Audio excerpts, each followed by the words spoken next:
Hi guys! Itong araw na to is linggo.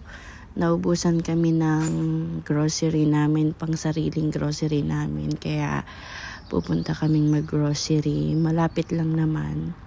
Mga 5 to 10 minutes walk lang. Ayun o yung Tesco. Yan, dyan kami nag-grocery. Kasi maaga siyang nagsasarado pag linggo. 4 o'clock nagsasarado na siya. Pag tuwing linggo lang yan. Yan. Ang ganda ng view, diba? Amazing! Yan yung Tesco. Yan yung pupuntahan namin. Yan. Pababa. Yun lang. Maraming pasikot-sikot. Pero malapit lang yan. Mabagal lang talaga akong maglakad. Tamang ano lang yan. Malapit na tayo.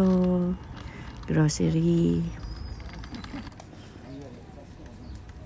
Wala kasi kaming baon kaya yun, napilitan kahit malamig. And pagpasok mo dyan, chocolate agad. Siyempre, hawak-hawak ang person. Yan, tingin-tingin. For the vlog. Char. Kuha tayong saging. Yan, pananghalian namin yan. Saging sa work. Mangga, kaso ano na yun eh. Malambot na yun. Kuha tayong conditioner. Walang conditioner. Tsaka toothpaste. Sensodyne. Tamang lakad-lakad. Then yan, tequila. Sarap yan. Walang hangover. Char. Tapos kuha tayo ng Yakult. Yan, lagi kong iniinom minsan. Twice a day.